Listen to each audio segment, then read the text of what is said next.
బడ్జెట్లో కూడా వాళ్ళు ప్రతిపాదన పెట్టిన పరిస్థితి లేదు.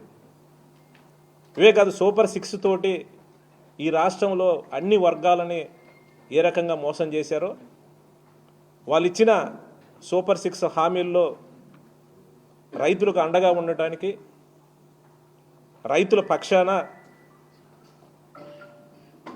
రేపు నరసరావుపేట కలెక్టరేట్లో కలెక్టర్ గారికి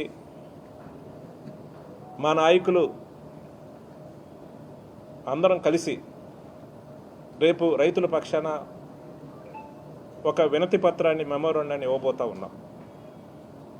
ఈ రకమైన పోరాటాలు ఈ రాష్ట్రంలో రైతాంగ పక్షాన చేయబోతా ఉన్నాం.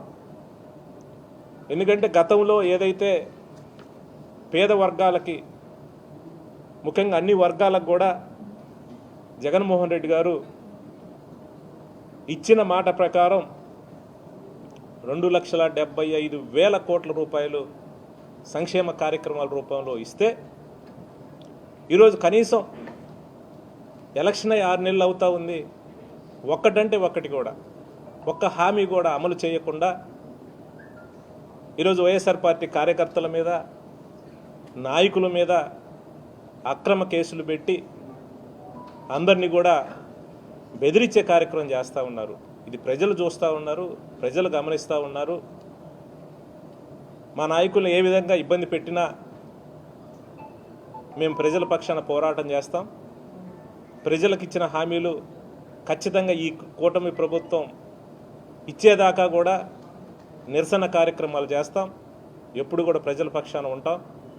రేపు రైతుల పక్షాన, ఈరోజు రైతులకు సంబంధించి వాళ్ళకి ఇవ్వాల్సిన రైతులకి సహాయం ఏదైతే ఉందో సూపర్ 6లో పెట్టిన 20,000 రూపాయలు ఇవ్వకపోగా, ఈరోజు ఒక పక్క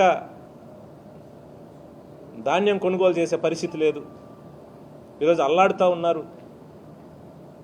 తడిసిన ధాన్యం అని ఏదో వంకతోటి ఈరోజు తప్పించుకునే కార్యక్రమం చేస్తూ ఉన్నారు.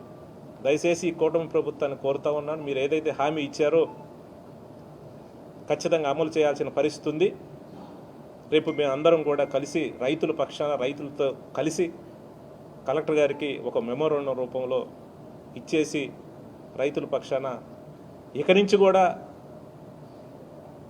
ఈ రాష్ట్రంలో ఉన్న అన్ని వర్గాల పక్షాన కూడా ఈ కూటమి ప్రభుత్వాన్ని నిలదీసే విధంగా, మెడలు వంచి వాళ్ళు హామీలు అమలు చేసే విధంగా కూడా వైఎస్ఆర్ పార్టీ నాయకులు అందరం కూడా కలిసికట్టుగా పోరాటం చేస్తాం. రైతుల పక్షాన, పేద వర్గాల పక్షాన ఉంటామని కూడా ఈ సందర్భంగా తెలియజేస్తూ ఉన్నాం.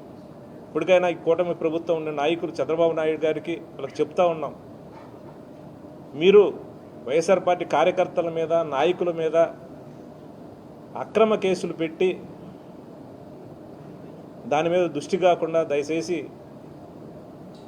మీరు పేదలకు సహాయం చేయాలి. ఈ రాష్ట్రంలో పేద వర్గాలకి ఇచ్చిన హామీలు అమలు చేసే విషయంలో మీరు దృష్టి పెట్టాలని కూడా మేము డిమాండ్ చేస్తూ ఉన్నాం. రేపు ఆల్రెడీ ఇప్పటికీ డిఎస్పీ గారికి కూడా, అధికారులకు కూడా చెప్పడం జరిగింది. మాకు పర్మిషన్ కావాలని కూడా మేము అడగడం జరిగింది. రేపు జిల్లా పార్టీ ఆఫీస్ దగ్గర నుంచి రైతులను కలుపుకొని వెళ్ళి కలెక్టర్ గారికి రైతుల పక్షాన ఒక మెమోరాండం ఇవ్వాలని నిర్ణయించడం జరిగింది. ఈ కార్యక్రమంలో రైతులందరూ కూడా పాల్గొనాలి, పార్టీ కార్యకర్త నాయకులందరూ రావాలని కూడా కోరుతాం.